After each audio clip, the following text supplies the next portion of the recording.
तो स्टार्ट करते हैं। नेक्स्ट हम लोगों ने अभी तक जो पवार डायनेस्टी है उसके बेसिस के बारे में जानकारी ली है, सोर्स क्या है और उनके जो स्टार्टिंग के रूलर्स रहे हैं क्या है।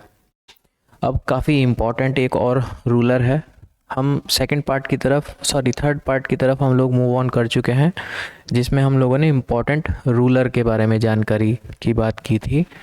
इसमें हम आज बात करेंगे अजयपाल। और इतिहास में, हिस्ट्री में, अगर हम स्पेशल उत्तराखंड हिस्ट्री के बारे में बात करें, अगर एग्जामिनर को पवार डायनेस्टी से क्वेश्चन बनाने पड़े 10, तो पॉसिबिलिटी ये रहती है कि उस 10 में से 2 क्वेश्चन अकेले यहाँ से बनाए जाए।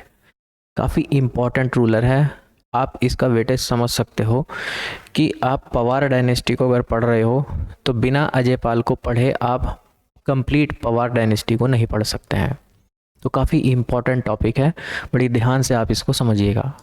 देखो, ये टॉपिक समझने के लिए हम इस टॉपिक के कुछ पार्ट्स करते हैं। सबसे पहले तो हम लोग देखेंगे कि जो अजयपाल है पवार डायनेस्टी में, ये हम लोग देखते हैं कि ये 37th इनके राजा रहे हैं, 37वां इनका नंबर रहा है। इन 37 से पहले जो हमारे पास 36 इनके रूलर आए हैं, इन रूलर्स की हमारे पास इतनी इन्फॉर्मेशन नहीं है कि हम उनको विस्तार से पढ़ सकें, जिसकी वजह से इतिहासकार पवार डायनेस्टी में अजयपाल से पहले का जो समय काल होता है, पहले का जो यहाँ टाइम ड्यूरेशन होता है, उसको एक अंधकार युग के तरीके से देखते हैं। अंधकार युग मतलब एक ऐसा युग जिसमें अंधेरा छाया हुआ है, वहाँ पे कोई उजाला हमको नहीं नज़र आया। इस बात के कहने का मतलब ये है कि वहाँ हमको इतनी इन्फॉर्मेशन नहीं मिली है कि जिसके बारे में हम उन पर्सनैलिटीज़ पर कुछ प्रकाश डाल सकें, उनके बारे में कुछ जान सके। इस वजह से उसको अंधकार युग की तरीके से देखा जाता है। बट यहाँ आकर के वो अंधकार धीरे धीरे ख़त्म होना शुरू हो जाता है। तो यहाँ हम लोग इसके टॉपिक को सबसे पहले तो देखेंगे, इनका जो पीरियड है, जो इनका टाइम ड्यूरेशन है, पीरियड है, समय काल है, इससे क्वेश्चन आते हैं। और अजयपाल के टाइम ड्यूरेशन तक आते आते कुछ मुद्दे उठने लगे थे।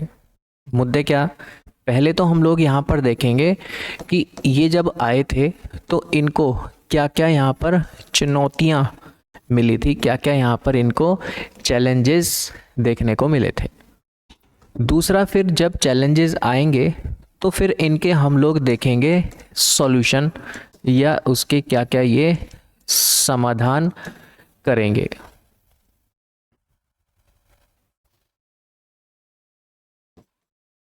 क्या क्या ये इनके समाधान करेंगे। और फिर जब हम इनके टाइम ड्यूरेशन के इन चैलेंजेस को ठीक से समझ लेंगे, उनके समाधान को हम लोग समझे, और फिर कुछ यहाँ पर बन जाते हैं फैक्चुअल क्वेश्चंस, फैक्ट निकल के आता है कुछ। तो जब हम 4 पार्ट में इस पोर्शन को पढ़ेंगे ठीक से, तो कुछ बच के नहीं जाएगा। चाहे आप प्री एग्ज़ाम में बैठे, चाहे आप मेंस एग्ज़ाम में बैठे, आपको गहरी समझ यहाँ से बन जाएगी। एक एक पर बात करते हैं। सबसे पहले तो अगर हम अजयपाल के बारे में बात कर रहे हैं तो हमें यही पता हो कि अजयपाल का टाइम ड्यूरेशन क्या रहा है।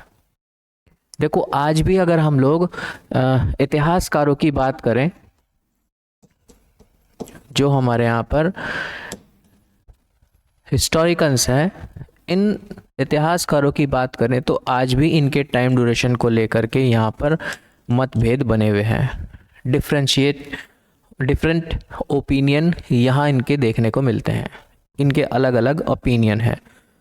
अब वो अलग अलग ओपिनियन क्या बोलते हैं कि भाई इनका जो टाइम ड्यूरेशन है कि वो 1490 से और 1547 तक के बीच का रहा होगा। हमारे यहाँ जो जितने इतिहासकार आए हैं उन सब के ओपिनियन को अगर एक साथ जोड़ दिया जाए तो ये इनके टाइम ड्यूरेशन को एक दिखाता है कि यहाँ इनका टाइम ड्यूरेशन रहा होगा। लेकिन आज जो हम उत्तराखंड गवर्नमेंट के बारे में अगर देखें, उत्तराखंड गवर्नमेंट किस डेटा को मानती है ऑफिशियली, तो उत्तराखंड गवर्नमेंट 1517 तक का मानती है कि इनका जो टाइम ड्यूरेशन है वो 1490 से, ये 19 है, ये गलत हो गया है, इसको ठीक कर लीजिएगा आप, 1519 तक का इसका इनका टाइम ड्यूरेशन मानती है उत्तराखंड गवर्नमेंट। तो आज हम, चूँकि हम एग्ज़ाम ही उत्तराखंड गवर्नमेंट के लिए देने के लिए जा रहे हैं, आप सरकारी अधिकारी बनने के लिए जा रहे हैं, तो डेटा भी आप वही ऑथेंटिक मानेंगे जो हमारी सरकार हमको बताती है। तो अगर आपके एग्ज़ाम में क्वेश्चन भी पूछ लिया जाए, वैसे ये ऐसे क्वेश्चंस आते नहीं हैं, मैंने तो आज तक देखे नहीं है कि टाइम ड्यूरेशन से क्वेश्चन बने। लेकिन हाँ, अब आपकी एक इतिहास में एक ऐसी समझ बन करके चलेगी कि अच्छा ये टाइम ड्यूरेशन था इनका, और अगर ये टाइम ड्यूरेशन था तो उधर जो हमारा नॉर्थ इंडिया की बेल्ट है, उत्तर भारत की जो राजनीति है, वहाँ पर क्या उथल पुथल चल रही थी, मतलब वहाँ अभी सल्तनत टाइम ड्यूरेशन आप लोग देख रहे थे, आप वहाँ पर सुल्तानों की राजनीति देख रहे थे, और उन सुल्तानों की राजनीति में भी सबसे लास्ट वाला दौर वहाँ पर चल रहा था जिसको हम बोल लेते हैं लोधी डायनेस्टी नॉर्थ इंडिया में। और अभी कुछ दिन के बाद 1526 में वहाँ बैटल ऑफ पानीपत देखने को मिलेगी, तो वहाँ की राजनीति अब चेंज होगी। वहाँ की राजनीति अगर चेंज होगी तो जो ये वाली जो बेल्ट है, नॉर्थ इंडिया वाली बेल्ट जो कभी स्टेबल थी, अब वो वहाँ अनस्टेबल देखने को मिलेगी। और उस अनस्टेबिलिटी के दौरान जो पवार डायनेस्टी में गढ़वाल के ये जो राजा लोग रहेंगे, ये अपने आप को एक्सपेंड करने का काम करेंगे, क्योंकि वहाँ से कोई इधर इन पर अटैक करने वाला नज़र नहीं आएगा। अभी तो वो लोग ही अपनी समस्या के अंदर ग्रस्त हैं।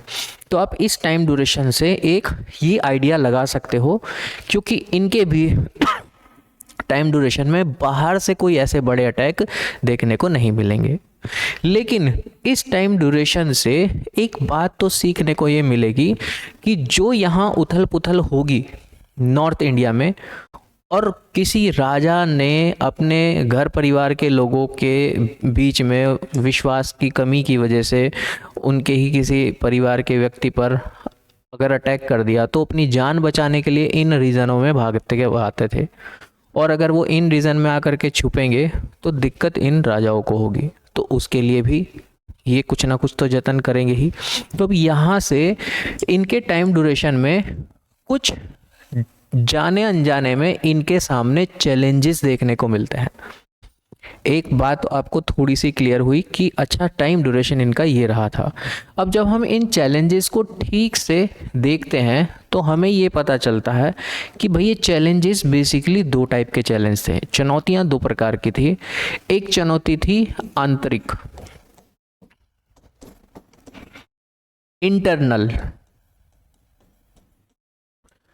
एक थी इंटरनल चैलेंजेस या फिर आंतरिक चुनौतियां, और दूसरा थी बाह्य या फिर एक्सटर्नल चैलेंजेस,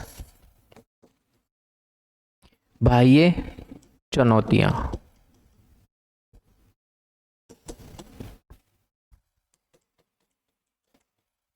एक्सटर्नल चैलेंजेस। अब इन चैलेंजेस को अगर आप ठीक से समझ लो तो इन्हीं चैलेंजेस का जो सॉल्यूशन होगा वो आपके एग्जाम में आता है। बट सबसे पहले चुनौती समझ में तो आए, चैलेंज क्या है, राजा अगर बैठा है तो क्या उसके सामने बड़ी समस्याएं हैं। तो जब हम इंटरनल चैलेंजेस के बारे में बात करते हैं तो हमें ये पता चला कि भाई साहब जब ये अजय पाल यहाँ पर गद्दी पर बैठे थे तो ये एक गढ़ के गढ़पति थे। अब ये गढ़ क्या होता है हम पहले बात भी करके आ चुके हैं, हम बार बार इस पर बात नहीं करेंगे कि ये एक गढ़ के गढ़पति थे, और इनकी भी मानसिकता ये थी कि क्यों ना हम अपने इस रीजन को एक्सपेंड करें। जैसे स्टार्टिंग में कुछ इतिहासकार ये बोलते हैं कि जब यहाँ कनकपाल राजा बने थे तो उन्होंने 12 गढ़ों को अपने कंट्रोल में कर लिया था। तो शायद वो बात सही रही हो। तो उसी का ही एक परिणाम ये था कि उनके और इनके बीच में जो लगभग 35 अलग अलग राजा आए हैं, तो इन्होंने भी तो कुछ एक्सपेंड करने का प्रयास किया गया होगा, या फिर इनका एरिया कुछ कम रहा होगा, कुछ तो घटनाएं घटी होंगी। तो इन चीज़ों से ये तो एक इंडिकेशन नज़र आ रहा है कि इस गढ़वाल रीजन में जितने अलग अलग गढ़ हुआ करते थे, वो चाहते थे कि उनकी टेरिटरी धीरे धीरे से बढ़ने लग जाए, वो अपने राज्य क्षेत्र का विस्तार करना चाहते थे। और अगर कोई दूसरी टेरिटरी, दूसरा गणपति अपने राज्य को एक्सपेंड करेगा तो प्रॉब्लम तो आपको भी आएगी। तो इनके सामने जो चैलेंज था, चूंकि ये बिल्कुल बीच में थे और उसके चारों तरफ अलग अलग गढ़ यहाँ पर हुआ करते थे, तो एक सबसे बड़ा जो चैलेंज देखने को मिला कि यहाँ पर जो अलग अलग गणपति थे वो एक विस्तारवादी यहाँ पर अपनी नीति या फिर पॉलिसी के अकॉर्डिंग काम कर रहे थे। जो अलग अलग गणपति थे, इंग्लिश में भी आप इसको गणपति ही या फिर गणापति बोलते हैं, जो गणपति थे वो अपनी जो स्टेट है, अपनी टेरिटरी है, टेरिटरी को एक्सपेंड करने में लगे हुए थे। एक्सपेंशन जो उनकी पॉलिसी थी, एक बड़ा चैलेंज इनके सामने ये आया, पहली चीज। अब इसको किस तरीके से ये दूर करेंगे वो हम लोग वहाँ पर देखेंगे। अब दूसरा चैलेंज क्या आता है भाई इनके सामने? दूसरा सबसे बड़ा और सबसे इम्पोर्टेंट चैलेंज था इनका, जो इनका प्रशासन था, एडमिनिस्ट्रेशन था। उस एडमिनिस्ट्रेशन के अंदर अराजकता, एनार्की यहाँ पर फैली हुई थी। प्रशासनिक अराजकता देखने को मिली, जो एडमिनिस्ट्रेटिव एनार्की है वो यहाँ पर सबसे ज़्यादा देखने को मिली। अब इस प्रशासनिक अराजकता का मतलब क्या है, अभी वैसे हम समाधान में, सॉल्यूशंस में समझेंगे। इसका मतलब यह है कि जो इनका एडमिनिस्ट्रेशन के अंदर जो लोग हुआ करते थे, कोई मान लो मंत्री है, या फिर हम उस एडमिनिस्ट्रेशन में हम सेना को भी इनरोल करेंगे, आर्मी को भी इनकी इनरोल करेंगे, वहाँ पर भी कुछ ऐसे छोटे छोटे काम थे कि उन लोगों का जो मोराल था, जो मनोबल था, वो डाउन होता जा रहा था। अब वो ऐसे क्या चैलेंज थे कि भाई हमारी सेना का मोराल भी अब हाई हो जाए, जिससे हम इन लोगों को भी चैलेंज दे सके। तो एक बड़ा समस्या यहाँ, प्लस जो राज्य के अंदर बड़े बड़े मंत्री लोग थे वो आपस में एक दूसरे को ऐसी हीन भावना से देखते थे, किसने बना दिया इसको राजा, इस टाइप के यहाँ सिचुएशंस देखने को मिलती थी। तो कैसे कैसे उन्होंने इस बड़े चैलेंज को दूर किया। फिर एक बड़ा चैलेंज और आया, जब आपके पास सेना होती है, रीजन होता है, तो उस रीजन पे रूल भी आपका ही होगा। तो ठीक, अब उस रूल के लिए आपके लिए खुद की कुछ पॉलिसीज़ होनी चाहिए। तो यहाँ पर जो राजस्व था, जो रेवेन्यू था, उस रेवेन्यू को बढ़ाने के लिए ये अब क्या ऐसे काम करे। तो एक चैलेंज ये है कि भाई चूंकि रेवेन्यू बढ़ेगा तो यहाँ आपकी आर्थिक समृद्धि होगी, आर्थिक समृद्धि देखने को मिलेगी, इकोनॉमिक ग्रोथ आपको देखने को मिलेगी। तो अब उस इकोनॉमिक ग्रोथ के लिए आप यहाँ पर क्या क्या काम करेंगे, ये अगर होगा तो सेना चलेगी, और सेना चलेगी तो इस पर भी कंट्रोल किया जा सकता है। अब ये तीन तो बड़ी मैकेनिज्म ऐसे थे जो टॉप लेवल पर थे, लेकिन एक और द्वंद्व इनको देखने को मिल रहा था। अगर आपने किसी दूसरे रीजन पर अटैक किया तो वहाँ की जनता को भी तो अपने फेवर में लेना पड़ेगा ना। तो उसके लिए क्या करेंगे आप? तो यहाँ पर जो समाज था, सोसाइटी थी, उस समाज के अंदर अब कुछ हीनता की भावना आने लगी थी। अब उस हीनता की भावना को कैसे ये कम करेंगे? हीनता कहने का मतलब एक ऐसा सिनेरियो, चूँकि सपोज आप किसी एक रीजन के राजा हो और आपने किसी दूसरे रीजन पर जाकर के अटैक किया, वहाँ के राजा को आपने अपने कंट्रोल में कर लिया, तो अब यहाँ के लोग वहाँ के लोगों को गुलाम समझेंगे। लेकिन आज आज आप उनको गुलाम समझ रहे हो, और कल को अगर कोई आकर के आपके ऊपर अटैक कर दे तो आपको कैसी भावना महसूस होगी? तो ये एक हीनता की भावना होगी। आज आप अपने आप को सुपीरियर समझ रहे हो, लेकिन कल को किसी ने आपको अपने कंट्रोल में किया और उसने कहा चल मेरे बर्तन धो, चल भाई मेरे कपड़े धो लो, तो वो जो हीनता की भावना थी, अब उससे क्या होगा, आप राजा को सीधा सीधा एक तरीके से कोसना शुरू करेंगे, और अगर कहीं लूप होल मिलेगा तो आप इस राजा के खिलाफ काम करना शुरू कर देंगे।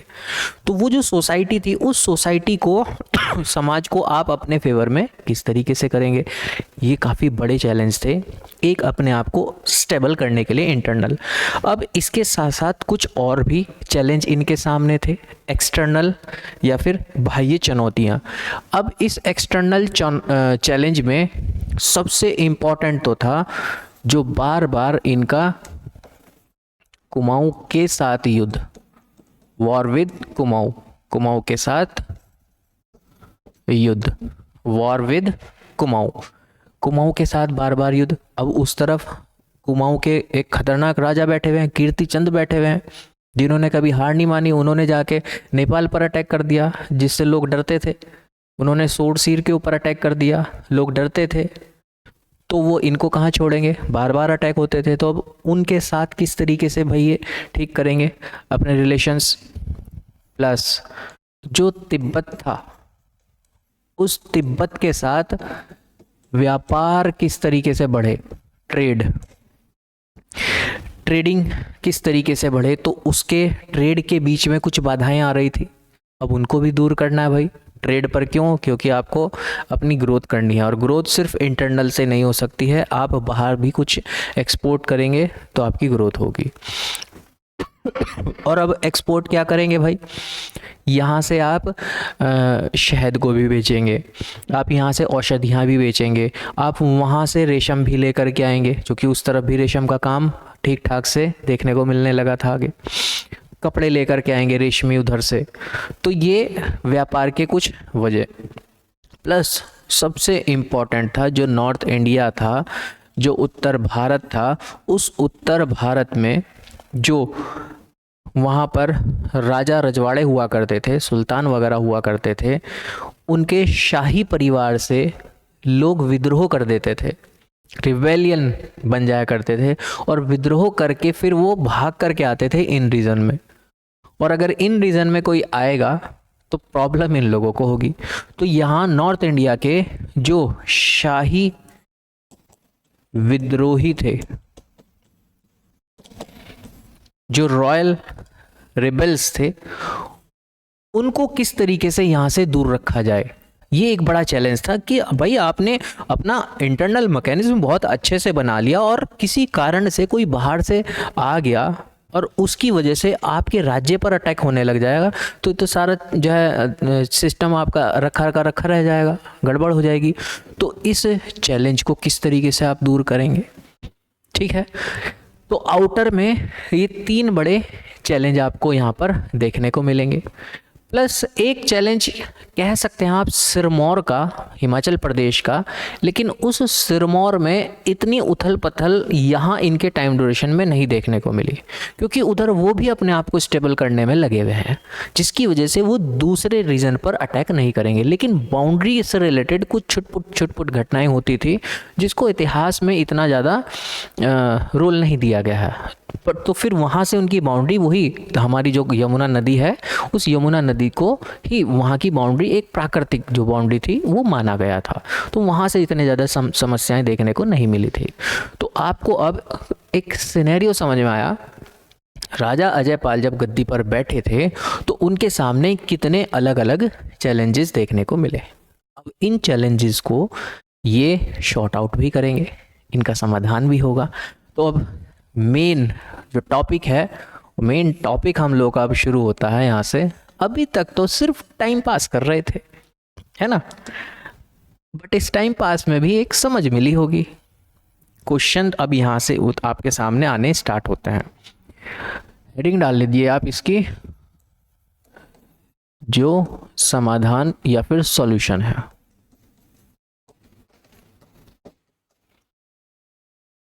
सॉल्यूशंस में।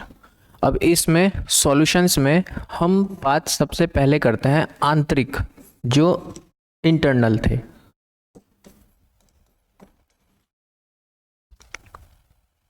आंतरिक या फिर इंटरनल चैलेंज जो थे। अब इस इंटरनल चैलेंज के अंदर हम एक एक पर बात करते हैं। इंटरनल चैलेंज पर हम इस तरीके से करते हैं। और सबसे पहला चैलेंज हम लोगों ने देखा था कि यहाँ पर जो अलग अलग गणपति थे, उन गणपतियों की जो विस्तारवादी सोच थी, उस विस्तारवादी सोच का क्या ये भाई साहब समाधान करेंगे। अब यहाँ पर इस चीज को पढ़ने से पहले एक चीज आपकी समझ में ये आनी चाहिए कि गणपति अगर हम बोल रहे हैं तो कितने हैं भाई वो। तो उन गणपतियों की, गणपति मतलब एक गढ़ का पति, एक गढ़ का राजा कह सकते हैं आप स्थानीय स्तर पर। तो पर्टिकुलर जो एक छोटा सा गढ़ था, उस गढ़ में एक राजा होता था और वो उसकी टेरिटरी हुआ करती थी। अब ऐसे कितने गढ़ हैं, क्योंकि एक गढ़ तो हम चांदपुर गढ़ी भी देख रहे हैं जो इनका ही एक पीछे से चला रहा है, तो ऐसे बहुत सारे थे। तो उसको लेकर के इतिहास में हमारे यहाँ पर अलग अलग लोगों ने अपनी अलग अलग राय दी है कि भाई साहब इस रीजन के अंदर जो गढ़ थे वो गढ़ कितने थे। देखो फिर दोबारा से अगर कोई पूछ ले कि भाई ये गढ़ क्या चीज़ है, तो गढ़ is a indication of kind of land. ये जो गढ़ है ये एक प्रकार की, एक तरीके से एक भूमि का प्रकार है। इसको हम एक लैंड के तरीके से या फिर हम ज्योग्राफिकल बेस हमने ये शब्द निकाला है। अब ये गढ़ के बारे में अगर हम बात करें तो कई सारे इतिहासकार हमारे पास आए हैं जिन्होंने बोला, किसी ने बोला कि भाई उस टाइम तो गढ़ ही 24 थे टोटल।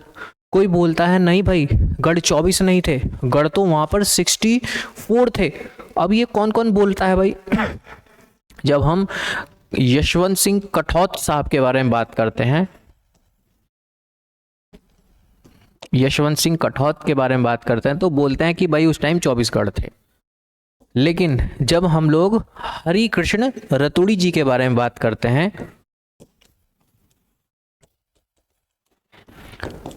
तो ये भाई साहब बोलते हैं भाई ये यार ये तो ऐसे थोड़ा ही हो जाएगा, 24 थोड़ा ही थे, वो तो 64 थे। अब इनकी बात भी गई। एक और आते हैं और इसको थोड़ा सा ज्यादा हम इतिहास में मानते हैं क्या, और ये काफी इंपॉर्टेंट है यहाँ की जो जागर गाथाएं हैं। अब ये जागर क्या होता है, जागर गाथाएं क्या होती हैं, पहले हम डिस्कस कर चुके हैं, इस पर ऑलरेडी हम लोगों ने पॉइंट भी लिखा था। इन जागर गाथाओं में बताया जाता है कि यहाँ पर टोटल थे 52 गढ़, 52 गढ़ हुआ करते थे। और एक और इतिहासकार हैं जिन्होंने इस बात का सपोर्ट किया है, राय बहादुर पातीराम।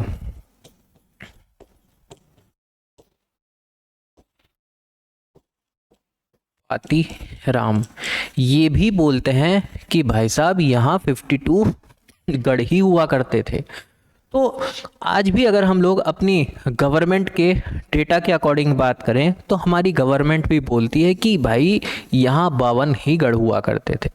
और इन 52 के 52 जो गढ़ हुआ करते थे इनके ऊपर इन्होंने अपनी विजय पताका लिखी थी। कुछ इतिहासकार ऐसा भी बोलते हैं कि 52 तो थे, सभी 52 थे, लेकिन इन 52 गढ़ों में पहले ही कुछ गढ़ इनके कंट्रोल में थे जो पहले के इनके राजा महाराजा हुआ करते थे।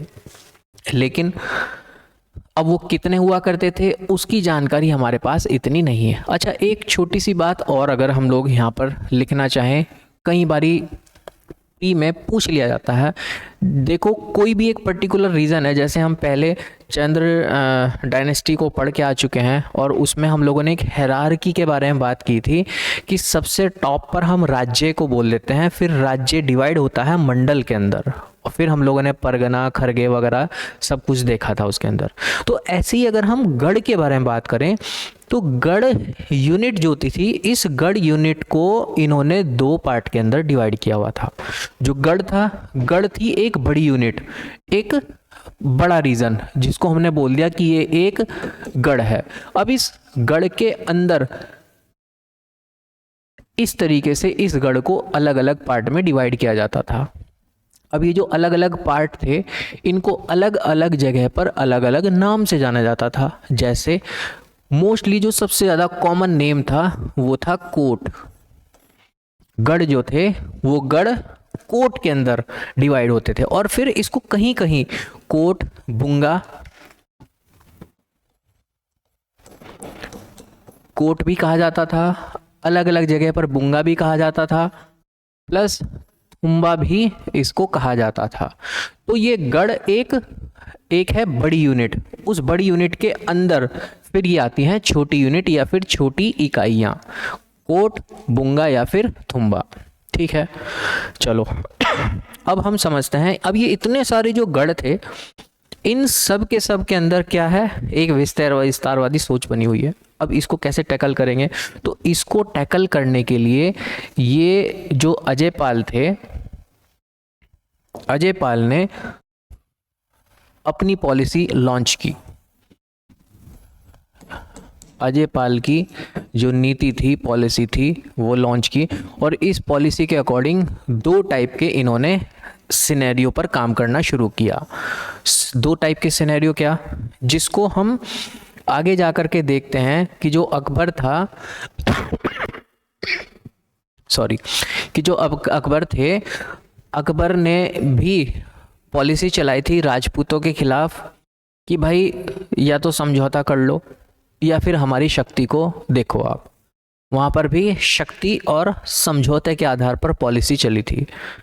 यहाँ पर भी हम वही चीज़ देखते हैं कि यहाँ पावर, शक्ति के आधार पर टेरिटरी को कंट्रोल में कर लो या फिर उसके साथ एग्रीमेंट कर लो, समझौता कर लो। अब वो समझौते कैसे, समझौते भी 2 टाइप के यहाँ पर देखने को मिले हैं। कैसे, एक समझौता राजस्व के आधार पर, रेवेन्यू बेस पर समझौता कर लें, और एक वैवाहिक समझौते के आधार पर हम लोग देख लें कि भाई उनके साथ अपने विवाह से संबंधित संबंध ही बना लो उनको, तो ज़्यादा प्रॉब्लम ही नहीं आएगी। और फिर एक तो लास्ट बचता है शक्ति, मतलब यहाँ पर अटैक कर दो बस। तो इन तीनों के हमारे पास अलग अलग एग्जाम्पल्स हैं। आपके एग्ज़ाम में बहुत बारीकी से आप हर चीज़ पढ़ोगे ना, बहुत बारीकी से अच्छे से उसको पर काम करना कि अगर लड़ाई भी हुई है तो लड़ाई में अगर समझौता भी हुआ है तो उसका बेस क्या है, किस आधार पर उनका समझौता एग्रीमेंट वहाँ पर देखने को मिला है। ठीक है, कुछ राजा ऐसे भी होंगे जो इनकी बढ़ती पावर को देख करके खुद सरेंडर कर देंगे और बोल देंगे बाबूजी हम तो आपके ही गुलाम है ना। ऐसे भी बहुत सारी चीज़ें देखने को मिलेगी। तो अब इनमें ना एक एक दो एग्जाम्पल के साथ इसको समझने की कोशिश करते हैं। सबसे पहले हम लोग बात समझ लेते हैं जो इनके वैवाहिक संबंध है। अच्छा, इसको समझने के लिए पहले एक छोटा सा ना हम मैप समझ लेते हैं, तो शायद हम लोग की यहाँ समझ ठीक ठाक बने। जैसे ये ऐसा मान लेते हैं हमारा उत्तराखंड है, और इस उत्तराखंड के हमारे 2 हिस्से हैं। इस तरफ हमारा कुमाऊं वाला इतिहास चल रहा है, और इस कुमाऊं के इतिहास में हम देखते हैं कि यहाँ पर कीर्ति चंद का राज्य है, और कीर्ति चंद ने अपनी टेरिटरी को बढ़ाते बढ़ाते यहाँ तक पहुँचा दिया था। लेकिन ये जो ऊपर वाला जो रीजन था, यहाँ ये अभी इसके कंट्रोल में नहीं था। सीर और सोर वाला रीजन।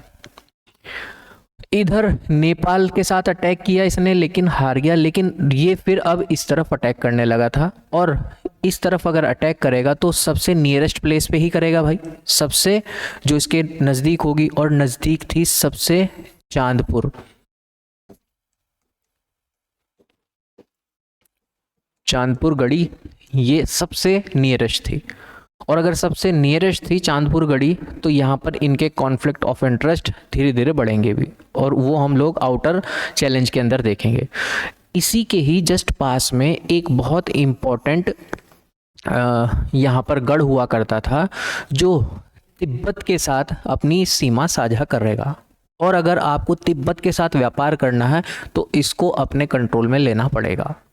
और वहीं साउथ में इस राज्य के सबसे दक्षिण में यहाँ पर भी एक गढ़ हुआ करता था, और ये गढ़ हुआ करता था गेटवे ऑफ नदन प्लेन, जो उत्तर भारत के मैदानी क्षेत्र है, यहाँ पर जाने का एक बड़ा रास्ता। तो आपके सामने एक दो बड़े ऐसे रीज़न हैं जिनको आपको अपने हित में लेना पड़ेगा ही पड़ेगा, ठीक है। अब ये वाला जो नॉर्थ वाला जो रीजन था, यहाँ पर हुआ करता था गढ़तांग, इसको आप गढ़तांग के नाम से जानते हैं।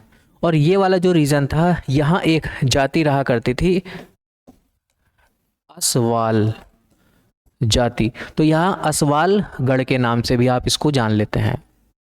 आपको अब एक थोड़ा सा रोड मैप समझ में आया होगा। अब इस रोड मैप को हम वहाँ पर फिट करने का प्रयास करते हैं। देखो, जब हम बात करते हैं समझौते की, तो समझौते में इन्होंने बड़ी कूटनीति से वैवाहिक समझौतों संबंध को बढ़ावा देने का काम किया। किसके साथ? असवाल। ये जो असवाल जाति थी, इस असवाल जाति के साथ वैवाहिक संबंध इनके देखने को मिले। कारण क्या था? ये असवाल जाति का जो रीजन था, क्षेत्र था, ये जो गढ़ था, ये गेटवे था किसका? उत्तर भारत के मैदानों का। मतलब आपको ट्रेड करना है भाई नॉर्थ इंडिया में भी, तो उसके लिए आपको यहाँ पर अपनी पकड़ अच्छी से बनानी पड़ेगी, ठीक है। वहीं कुछ ऐसे भी लोग थे जिनका राजस्व के साथ इन्होंने कि भाई साहब, हम और लोगों से तो 1/3 रेवेन्यू ले रहे हैं, आपसे 1/3 हम लोग रेवेन्यू नहीं लेंगे। आप सिर्फ और सिर्फ हमें 1/10वां हिस्सा रेवेन्यू का देंगे, हम आपसे और कुछ ले नहीं रहे, लेकिन बशर्ते आप यहाँ से हमको एक रूट प्रदान करेंगे, हमारा जो व्यापार जाएगा होगा वो सब आपकी निगरानी में होगा, उसकी सिक्योरिटी की जिम्मेदारी आपकी होगी। आप इस बात को मंजूर करते हैं? ठीक है, नहीं तो हम शक्ति प्रदर्शन दिखाएंगे आपको। तो यहाँ पर ये जो राजा थे, गढ़पति थे, ये गढ़पति भी इनकी बात को मान जाते हैं और समझौता होता है इनका राजस्व के आधार पर। और वो कौन था? मैंने अभी बताया, गढ़तांग। गढ़तांग नाम करके ये जो रीजन था, वो राजस्व के आधार पर इसका समझौता इनका देखने को मिलता है। आपके एग्जाम में ये नहीं चीज़ें आती हैं कि कितना राजस्व का समझौता हुआ है या फिर किसकी शादी हुई है, वो ऐसे क्वेश्चन पूछे नहीं जाते हैं। एक मोटी आपके पास समझो, अच्छा इनकी पॉलिसी इस तरीके से भी थी, जो कि उसके हमारे सामने एग्जाम्पल्स देखने को मिले हैं। वहीं अगर हम शक्ति प्रदर्शन के आधार पर इन गढ़ों के बारे में बात करें तो हमारे पास कई सारे ऐसे नाम आते हैं जहां इन्होंने अपनी पावर को दिखाया और उस पावर के बेस पर इन्होंने अलग अलग रीजन को अपने कंट्रोल में लिया, जिसमें जैसे जुमला गढ़पति,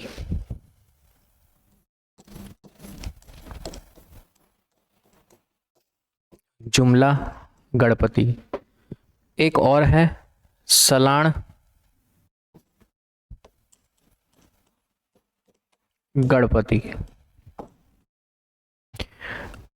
इनमें सबसे इम्पोर्टेंट ये नहीं है, सबसे इम्पोर्टेंट है एक गढ़पति जिसका नाम, एक गढ़ जिसका नाम था उपूगढ़।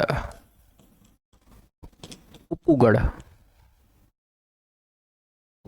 का जो गढ़पति था ये काफ़ी इम्पोर्टेंट है, और मुझे ऐसा लगता है कि अगर प्री में खोद करके क्वेश्चन पूछना आ जाए तो यहाँ से क्वेश्चन बना जा सकता है। अब मैं आपको एक छोटी सी पहले कहानी बताता हूँ और उसके बाद हम लोग इसको स्टार्ट करते हैं। जब राजा जो अजयपाल थे, राजा अजयपाल इन गणपतियों की इस विस्तारवादी सोच के खिलाफ काम करने के लिए निकल गए थे, मतलब अब ये खुद का एरिया एक्सपेंड करने में लग गए थे।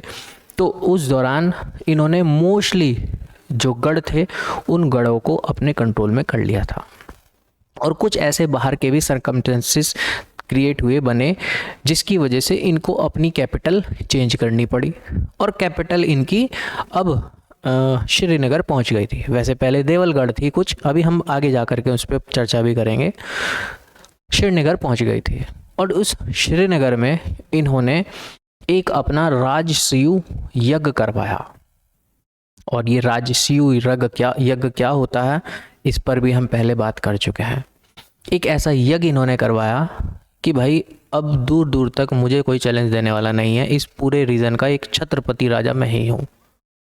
इन सभी के सभी गणपतियों को इन्होंने आमंत्रित किया, बुलाया, लेकिन यहाँ इस राजसूय यज्ञ के अंदर एक गणपति नहीं आया, और वो एक गणपति थे इसी उपू गढ़ के गणपति। इनका नाम था कफ्फू चौहान।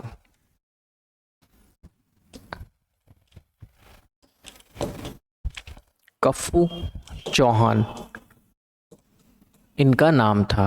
इन्होंने ये जो इनका राजसूय यज्ञ चल रहा था, इस राजसूय यज्ञ को इन्होंने चैलेंज दिया। किसका? जो राजा अजयपाल थे,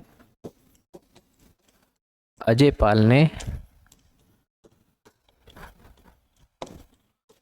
राजसूय यज्ञ, ये एक ऐसा यज्ञ हुआ करता था जो राजा अपनी सुप्रीमेसी के लिए करवाता था कि उसको चैलेंज देने वाला यहाँ पर कोई नहीं है। और इसने इस राजसूय यज्ञ के अंदर जितने भी गणपति थे उन सब गणपतियों को इनवाइट किया था, आमंत्रण किया था। उसमें आमंत्रण इनके पास भी गया, लेकिन उसका रिएक्शन आया कि भाई साहब और कर लो, जिद कर लो, हम मानते ही नहीं आपको। अब उधर भाई साहब पंडित जी मंत्र फूंक रहे हैं और उनके कान में भी किसी ने आके फूंक दिया कि भाई साहब ऐसे ऐसे बात हो गई। तो उन्होंने पहले अपना यज्ञ कंप्लीट किया और उसके बाद फिर अपनी सेना लेकर के यहाँ पर चढ़ाई कर दी। और इस युद्ध के अंदर ये अभी तक जो मिले हमारे पास साक्ष्य हैं, ये एकमात्र ऐसे राजा थे जिन्होंने अपने रीजन की सुरक्षा के लिए अपनी जान दांव पर लगा दी थी। और इस लड़ाई में ये जो कफ्फू चौहान नाम करके राजा थे या फिर गणपति थे, ये मारे भी गए थे युद्ध के मैदान में ही, जो हमें एक काफ़ी बड़ी सीख भी देते हैं। इधर शक्ति भी दिखाते हैं, किसकी? अजयपाल की शक्ति प्रदर्शन भी दिखाया, और उस शक्ति प्रदर्शन का एक इतना बड़ा इम्पैक्ट हुआ क्योंकि इस युद्ध के अंदर बहुत से लोग मारे गए थे। क्योंकि ये सिर्फ गढ़ को जीतने के लिए युद्ध नहीं था, ये एक ललकार वाला युद्ध था जिसमें राजा अजयपाल को अपनी शक्ति प्रदर्शन ठीक से दिखाना था कि कल को कोई ऐसे सर ऊंचा ना करके दिखा दे मेरे सामने। तो ये एक ऐसा युद्ध भी था यहाँ पर। इस युद्ध के अंदर लोग मारे गए, मरे कटे बहुत बुरी तरीके से। और इस युद्ध के बाद से ही ऐसा कहा जाता है कि जो राजा अजयपाल थे, राजा अजयपाल का हृदय परिवर्तित हुआ। और फिर लोग हमारे यहाँ राजा अजयपाल को एक तरीके से एग्जाम्पल बना देते हैं अशोक, जो सम्राट अशोक थे उनका। क्योंकि सम्राट अशोक ने भी कलिंग युद्ध के बाद जब इतनी लाशों के ढेर देखे तो उनका भी दिल बिल्कुल पसीज गया था कि यार ये तो मामला गड़बड़ हो गया है। उसके बाद फिर उन्होंने बौद्ध धर्म को एक्सेप्ट कर लिया था।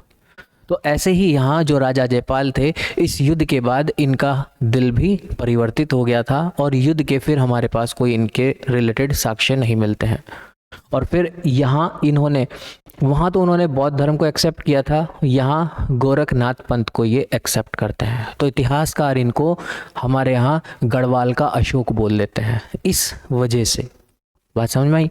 तो यहाँ से हमारे पास कुछ अब फैक्ट चीज़ें देखने को मिलती हैं इसी रीजन से। तो यहाँ से 1 2 3 करके हम लोग उनको लिखते चलते हैं। जैसे जब राजा अजय पाल ने ये सारे के सारे जो हम गवर्नमेंट डेटा के अकॉर्डिंग अगर बात करें 52 गढ़ों को इन्होंने पराजित कर लिया था, इस पर विक्ट्री इन्होंने हासिल की थी। तो इन 52 गढ़ों की जीत के लिए इनको एक नाम से पुकारा जाता है,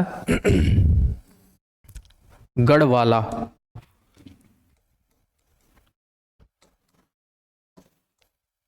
गढ़वाला या फिर गढ़ों वाला।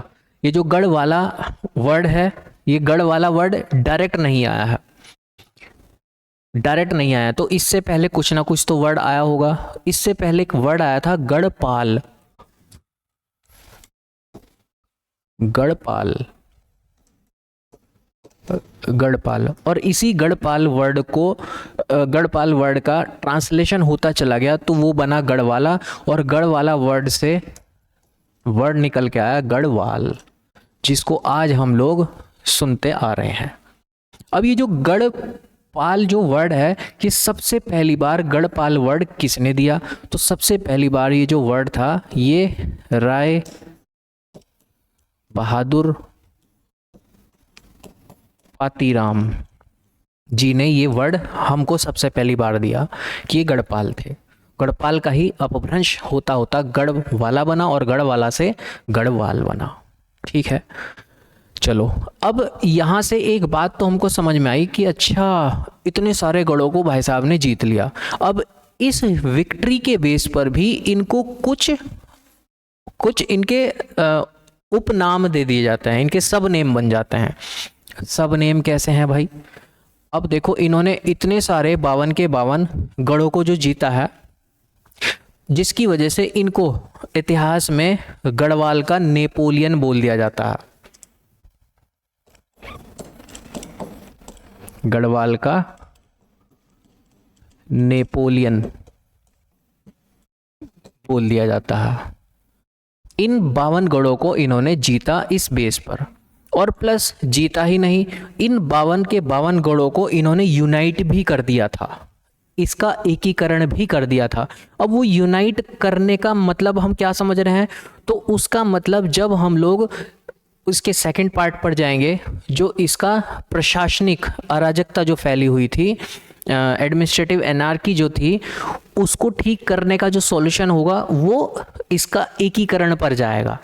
जब वो इसका एकीकरण कर देंगे, इसको यूनिफाई कर देंगे, उसका सेंट्रलाइजेशन एक तरीके से कर देंगे। प्लस जो हमने इसका फोर्थ पार्ट किया था, समाज के अंदर जो अराजकता फैली हुई थी, उस समाज का भी एकीकरण करने का प्रयास करेंगे, उसका भी यूनिफिकेशन करने का ये प्रयास करेंगे। तो इन सब चीज़ों के बेस पर हम बोल देंगे कि भाई गढ़वाल का इन्होंने एकीकरण कर दिया है, गढ़वाल को इन्होंने सेंट्रलाइज कर दिया था, जिसकी वजह से इनको गढ़वाल का बिस्मार्क भी कह दिया जाता है। गढ़वाल का बिस्मार्क भी इनको बोल दिया जाता है। और अभी मैंने एक बात आपको बताई है, इनको गढ़वाल का अशोक भी कहा जाता है।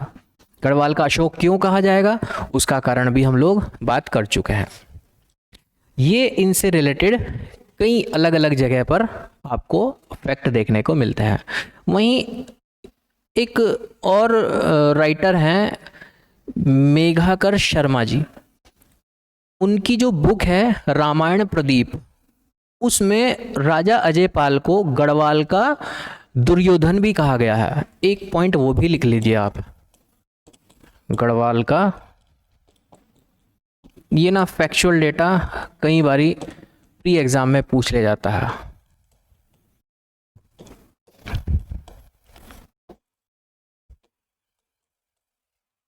इनकी बुक है रामायण प्रदीप, इसमें इनको गढ़वाल का दुर्योधन भी कहा गया है।